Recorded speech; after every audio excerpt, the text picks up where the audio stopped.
Good morning students.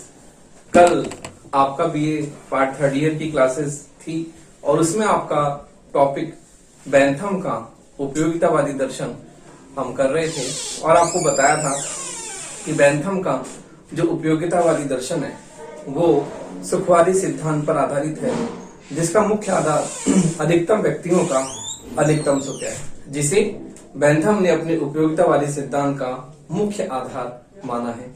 तो कल हमने उपयोगितावादी सिद्धांत की आलोचना हम कर रहे थे और हम इसके जो है आलोचना के 4 पॉइंट हमने कर लिए थे कि उपयोगितावाद जो है मनोवैज्ञानिक व नैतिक आधार पर त्रुटिपूर्ण है। हमने समझा था कि मानव के चिंतन में केवल स्वार्थी जो है भावी नहीं होता, उसके मन में परोपकार, दया, प्रेम, करुणा, सहयोग आदि भावनाएं होती हैं। केवल जो है बेंथम मनुष्य के केवल स्वार्थी स्वभाव का ही चित्रण करता है, उसके बुरे पक्ष का ही चित्रण करता है। मानव के चिंतन में जो है उसका अच्छा पक्ष भी है, जिस प्रकार उसके मन में करुणा, दया, प्रेम, सहयोग की भावना होती है, उसका जो है उपयोगितावादी चिंतन जो है व्याख्या नहीं करता। अगला है अधिकतम व्यक्तियों का अधिकतम सुख मापन सरल नहीं है। ये बहुत ही कठिन कार्य है कि अधिक से अधिक व्यक्तियों का सुख किस प्रकार से मापा जा सके, उसकी कोई कसौटी, कोई पैरामीटर जो है वो नहीं है कि हम किस प्रकार ये तय कर सकते हैं किस कार्य को करने से अधिक व्यक्तियों के जो है सुख की प्राप्ति उन्हें होती है। तीसरा पॉइंट हमने पढ़ा था उपयोगितावाद निम्न कोटि का भौतिकवाद है, जिसमें केवल जो है भौतिक सुखों की बात ही की जाती है। मानव के चिंतन में हम देखते हैं कि मनुष्य केवल सुख का ही जो है पुतला नहीं है, उसके जीवन में केवल सुख ही जो है एकमात्र दौड़ वो सुखों के लिए ही नहीं करता, अपने जीवन में कई ऐसे कार्य भी करता है जिस कार्य को करने से उसके मन में संतोष की प्राप्ति होती है, जिसका उपयोगितावाद बिल्कुल उसकी उपेक्षा करता है। जैसे कि मानव जो है नैतिकता उसके जीवन में समाहित होती है, नैतिक नियमों का सदाचार का वो पालन करता है, लेकिन उपयोगितावाद इन सब का क्या करता है, उपेक्षा करता है। अगला पॉइंट हमने पढ़ा था उपयोगितावाद समाज को व्यक्तियों की भीड़ मात्र समझने की भूल करता है, क्योंकि समझता है कि अधिक से अधिक व्यक्तियों का अर्थात संख्यात्मक जो विवरण उपयोगितावाद देता है और इसमें हम देखते हैं केवल संख्या की बात वो करता है, केवल भीड़ की बात करता है। जिस तरह से हम देखते हैं कि उसमें मात्रात्मक जो है वो सुख की बात करता है, गुणात्मक सुख की बात नहीं करता। तो इस प्रकार से हम देखते हैं केवल वो एक जो है मानव मात्र को केवल एक भीड़ मात्र समझने की भूल करता है। अगला पॉइंट हम देखते हैं। अगला पॉइंट है विश्ववादी सुख का सिद्धांत अंतर विरोधी है। तो देखिए विश्ववादी सुख का सिद्धांत अंतर विरोधी है। अगली इसकी आलोचना का पॉइंट है विश्ववादी सुख का सिद्धांत, विश्ववादी सुख का सिद्धांत अंतर विरोधी है।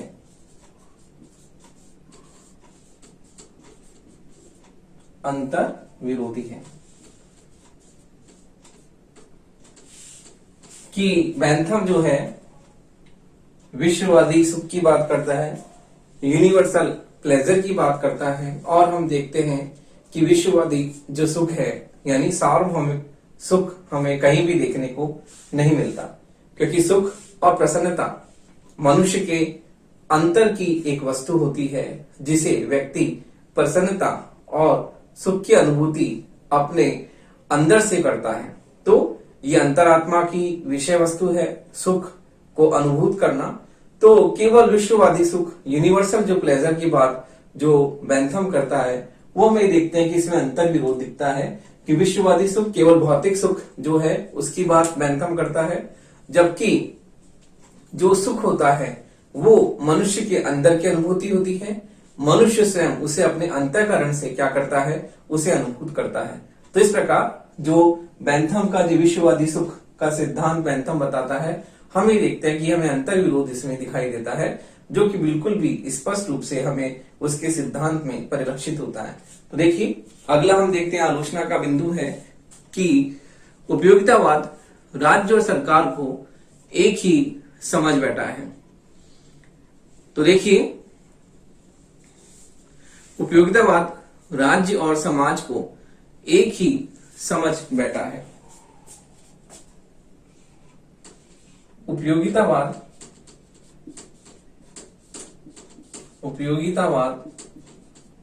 राज्य और समाज को एक ही समझकर बैठा है।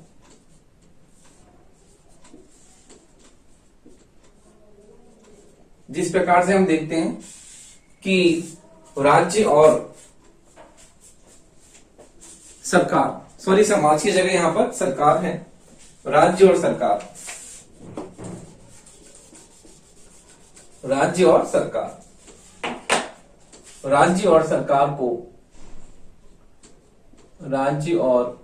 सरकार को एक ही समझकर बैठा है। तो देखिए, उपयोगितावादी राज्य और सरकार को एक ही समझकर उन्होंने अपना सिद्धांत प्रस्तुत किया है, जबकि राज्य और सरकार में हम प्रमुख रूप से अंतर हम देखते हैं कि राज्य अलग है और राज्य में ही सरकार जो है होती है।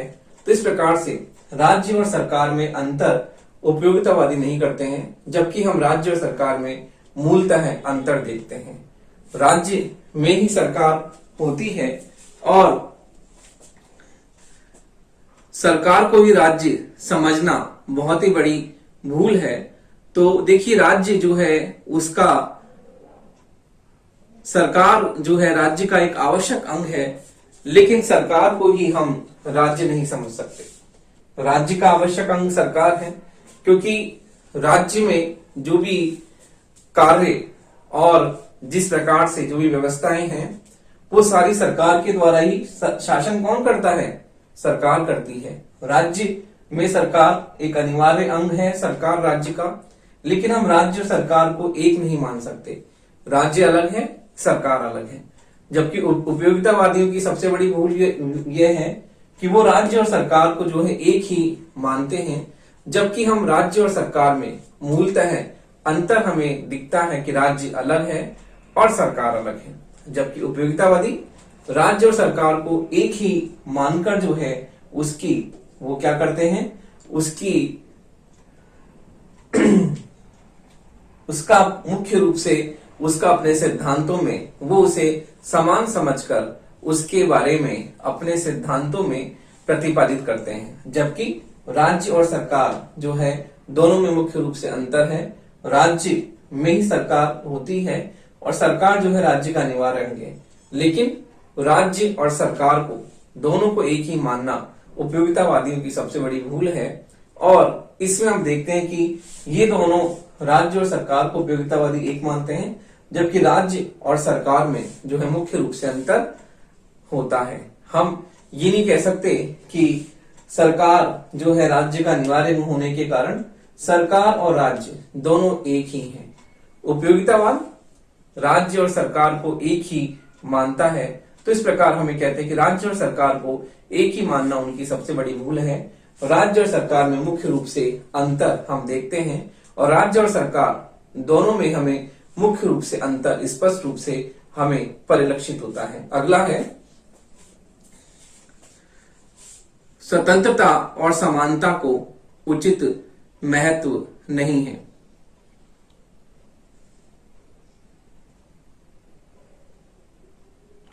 तो देखिए, स्वतंत्रता और समानता को उचित महत्व नहीं है।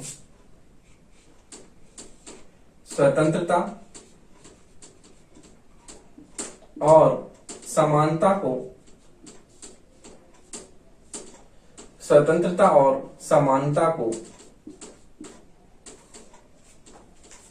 उचित महत्व नहीं है। स्वतंत्रता और समानता को उचित महत्व नहीं है। देखिए, उपयोगितावाद में स्वतंत्रता और समानता जो है दोनों को ही उचित स्थान नहीं है। उपयोगितावाद राज्य में सुरक्षा को जो है बहुत ही महत्वपूर्ण स्थान देते हैं और सुरक्षा के कारण उपयोगितावादी चिंतन में हम स्वतंत्रता और समानता जो है उसकी बात बिल्कुल भी ये उसकी उपेक्षा करते हैं।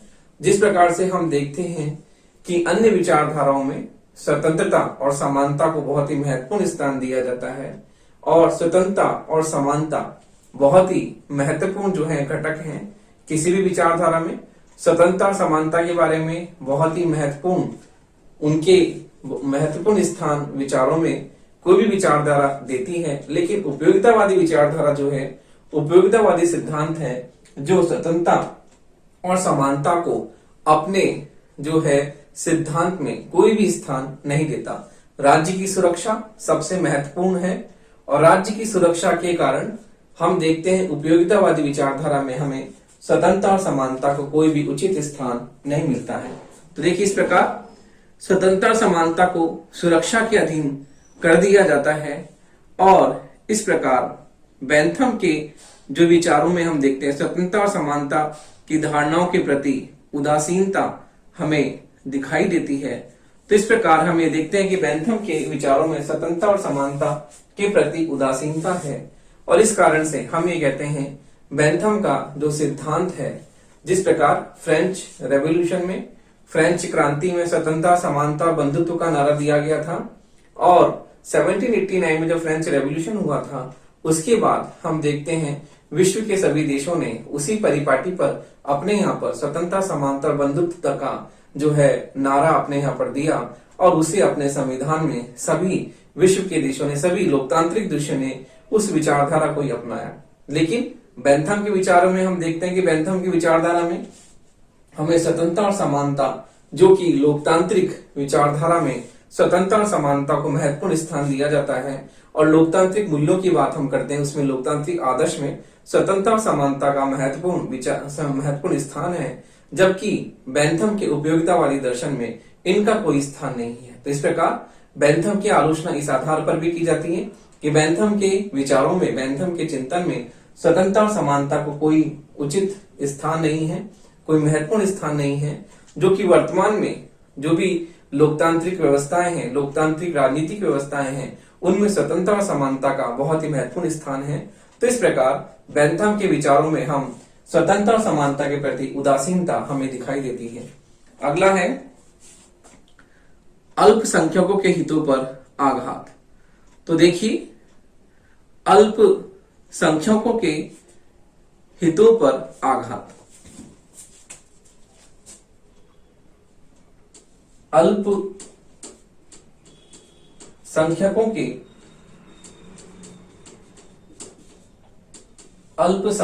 के हितों पर आघात।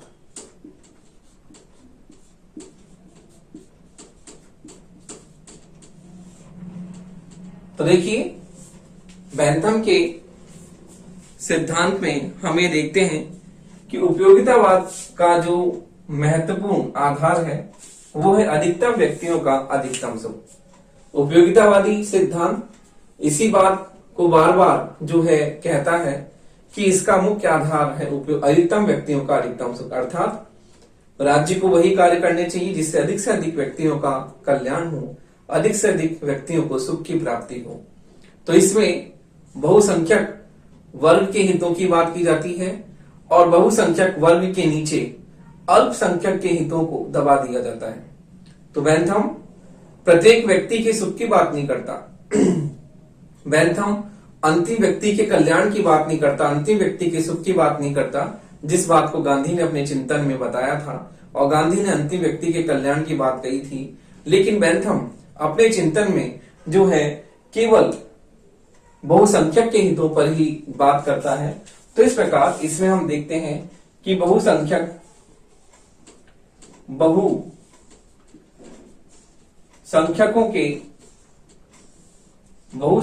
के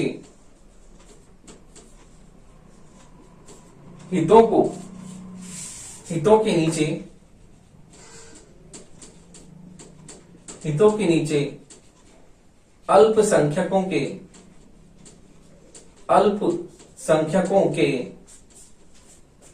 अल्पसंख्यकों के हितों को दबा दिया जाता है। अल्पसंख्यकों के हितों को दबा दिया जाता है।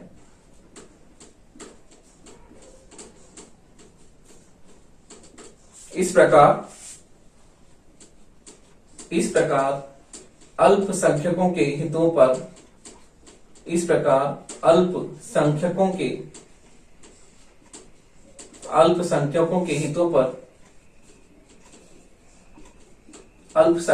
हितों पर कुठाराघात किया जाता है। कुठाराघात किया जाता है। तो देखिए, बेंथम के चिंतन में अधिकतम व्यक्तियों के अधिकतम सुख की बात कही जाती है। इसमें बेंथम प्रत्येक व्यक्ति के सुख की बात नहीं करता, प्रत्येक व्यक्ति के हित की बात नहीं करता, वो केवल बहुसंख्यकों के हितों की बात करता है। और बहुसंख्यकों के सुखों के नीचे अल्पसंख्यक के जो हित हैं, अल्पसंख्यकों के जो सुख है, वो अल्पसंख्यकों के सुखों को नीचे दबा देता है। इस प्रकार हम देखते हैं कि बेंथम के चिंतन में अल्पसंख्यकों के हितों पर कुठाराघात हमें देखने को मिलता है कि बेंथम अल्पसंख्यकों के हितों की पूरी तरह से अवहेलना करता है। जबकि हम देखते हैं कि लोकतांत्रिक व्यवस्था में प्रत्येक व्यक्ति के हित की बात की जाती है, प्रत्येक व्यक्ति के सुख की बात की जाती है। और बेंथम अपने चिंतन में बहुसंख्यक वर्ग के हितों से बहुत ही ज्यादा जो है प्रभावित है और अपने सिद्धांत का मुख्य आधार ही वह अधिकतम व्यक्तियों का अधिकतम सुख मानता है। तो इस प्रकार हम कहते हैं कि बेंथम के चिंतन में अल्पसंख्यकों के हितों पर हमें आघात दिखाई देता है। तो देखिए, इस प्रकार बेंथम के चिंतन में हम देखते हैं कि बेंथम के चिंतन में इस प्रकार हम इन आलोचनाओं के आधार पर यह कह सकते हैं कि बेंथम का जो चिंतन जो है हमें एक प्रकार से मनुष्य के एक पक्षीय स्वभाव को ही वो क्या करता है, स्पष्ट रूप से अपने सिद्धांत में उसकी व्याख्या करता है।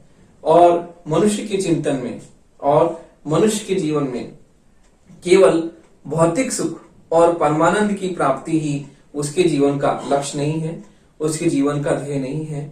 उसके जीवन में अनेक ऐसे कार्य भी हैं जिनको कार्यों को करने से उसके मन में क्या होता है, संतोष की प्राप्ति होती है।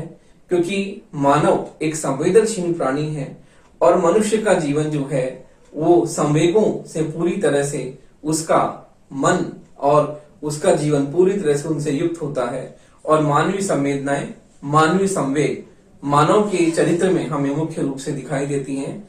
जबकि बेंथम जो है केवल भौतिक सुख की प्राप्ति की बात करता है कि भौतिक सुख जो है बहुत ही उसके लिए महत्वपूर्ण है और व्यक्ति निरंतर भौतिक सुखों की दौड़ में ही लगा रहता है, वो अपना जीवन इसी में ही पूरी तरह से खपा देता है।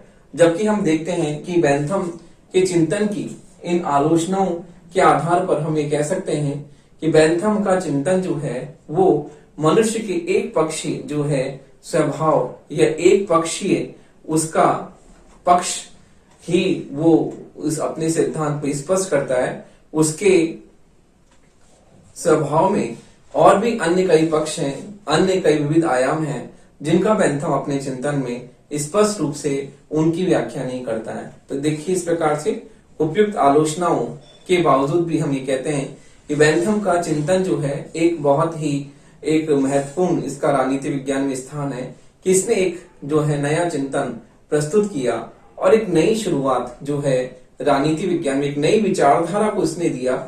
उपयोगितावादी विचारधारा को बेंथम ने पूरी तरह से जो है इसका प्रतिपादन किया। उससे पहले भी कई विचारकों ने, डेविड ह्यूम ने जैसे कि उपयोगितावाद सर्वप्रथम उपयोगितावाद का जो उसने प्रवर्तक वही माना जाता है।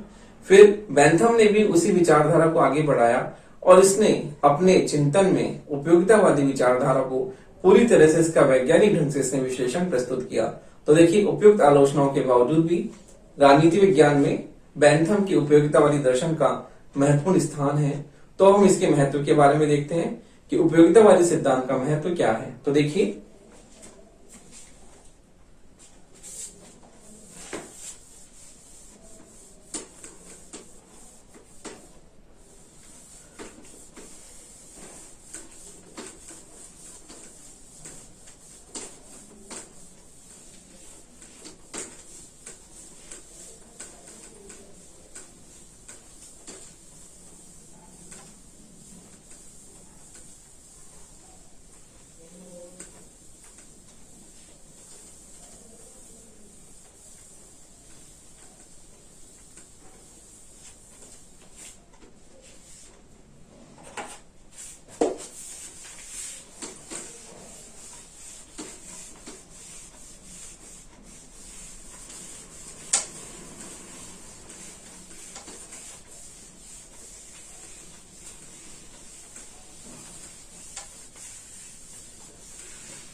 तो देखिए बेंथम के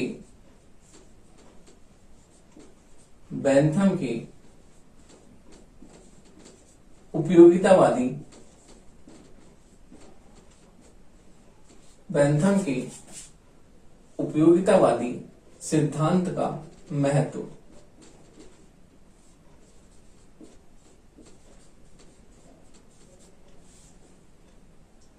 बेंथम के उपयोगितावादी सिद्धांत का महत्व। तो देखिए बेंथम के हमने आलोचनाएं पढ़ी और इन आलोचनाओं के बावजूद हम ये कहते हैं कि बेंथम के सिद्धांत का महत्वपूर्ण स्थान राजनीति विज्ञान में है और हम यह कहते हैं इसकी हम सबसे पहला पॉइंट लेते हैं इसके महत्व का कि उपयोगितावादी विचारकों ने, पहला इसका महत्व का पॉइंट है उपयोगितावादी विचारकों ने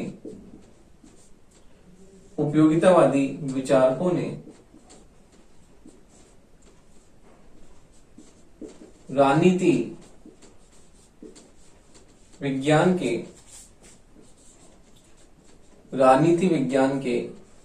नए मापदंड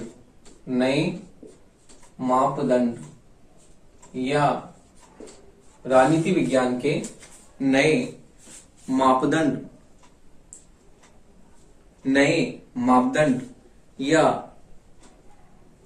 मापदंड राजनीति विज्ञान के नए मापदंड प्रस्तुत किए। राजनीति विज्ञान के नए मापदंड प्रस्तुत किए।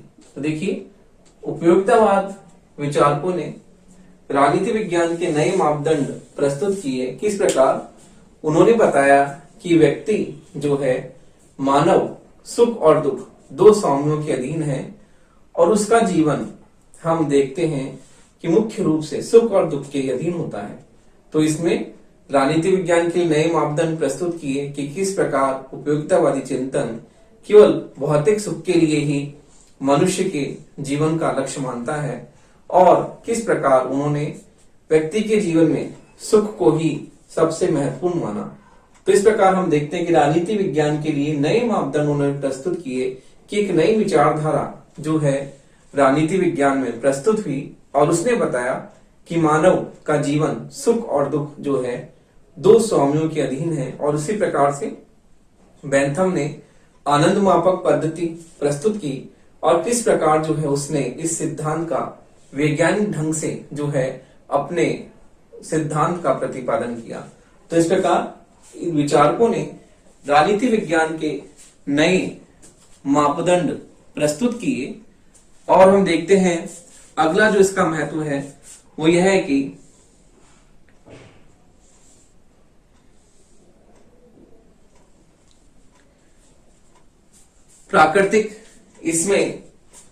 प्राकृतिक अधिकारों का खंडन।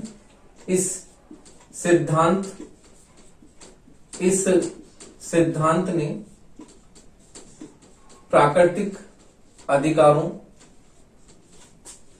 प्राकृतिक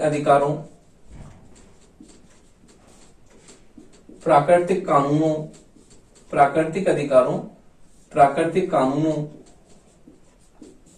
तथा समझौतावादी सिद्धांत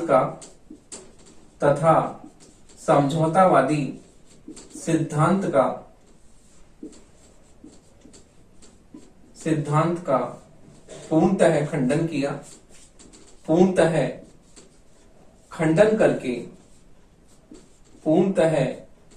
करके अपने सिद्धांत को नए रूप में प्रस्तुत किया। इस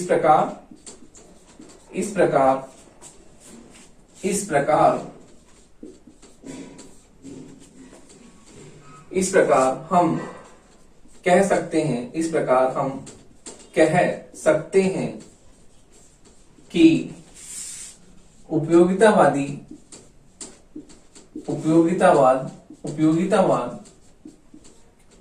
व्यवहारिक एवं यथार्थवादी दर्शन है। उपयोगितावाद व्यवहारिक एवं यथार्थवादी दर्शन है। व्यवहारिक एवं यथार्थवादी दर्शन है। देखिए, उपयोगितावाद ने प्राकृतिक अधिकारों का, मैंने आपको पिछली कक्षा में बताया था कि प्राकृतिक अधिकार, प्राकृतिक कानून और समझौतावादी सिद्धांत का इसने पूर्णतः खंडन किया और अपने सिद्धांत को नए रूप में प्रस्तुत किया। इस प्रकार से हम ये देखते हैं कि उपयोगितावादी विचारकों ने इन पहले से प्रचलित सिद्धांतों का खंडन किया और एक नए रूप में अपने सिद्धांतों को प्रतिपादित किया। इस प्रकार हम ये कहते हैं कि उपयोगितावाद जो है व्यवहारिक एवं यथार्थवादी दर्शन है। इसे कहने में कोई भी अतिशयोक्ति नहीं होगी। अगला है, उपयोगितावाद ने सामाजिक कल्याण के लिए जो है, सामाजिक कल्याण के लिए इसका मुख्य ध्येय क्या है? सामाजिक कल्याण। और इसने जो है सामाजिक कल्याण, इस सिद्धांत ने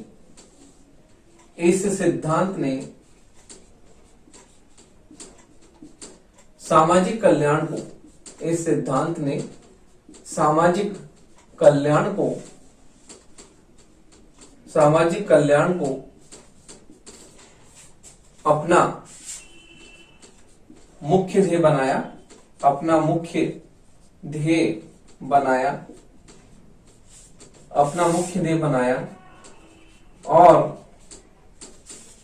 और इस क्रम में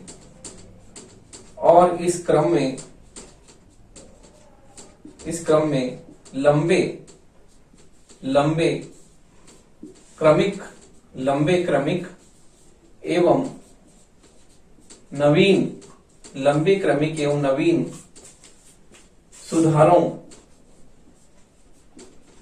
लंबे क्रमिक एवं नवीन सुधारों को जन्म दिया। तो देखिए, इस प्रकार उपयोगितावादी चिंतन में हम देखते हैं कि सामाजिक कल्याण जो है इसका मुख्य ध्येय है और सामाजिक कल्याण को ही इसने अपने चिंतन का मुख्य ध्येय बनाया है और इस क्रम में लंबे क्रमिक एवं नवीन सुधारों को इसने जन्म दिया। किस प्रकार? बेंथम ने जेल सुधार की बात की, दंड व्यवस्था की बात की, न्यायिक व्यवस्था में सुधार की बात की। तो इस प्रकार से हम देखते हैं कि उपयोगितावादी चिंतन जो है उसका नाता सामाजिक कल्याण से उसका मुख्य उद्देश्य और सामाजिक कल्याण के क्रम में लंबे क्रमिक एवं नवीन सुधारों को जन्म दिया। तो इस प्रकार हम ये कह सकते हैं कि बेंथम का उपयोगितावाद जो है राजनीति विज्ञान में इसका महत्वपूर्ण स्थान है, जिसमें एक नए जो है एक ऐसे सिद्धांत को प्रतिपादित किया जो सुखवादी दर्शन पर आधारित था और जिसका मुख्य आधार अधिकतम व्यक्तियों का अधिकतम सुख था।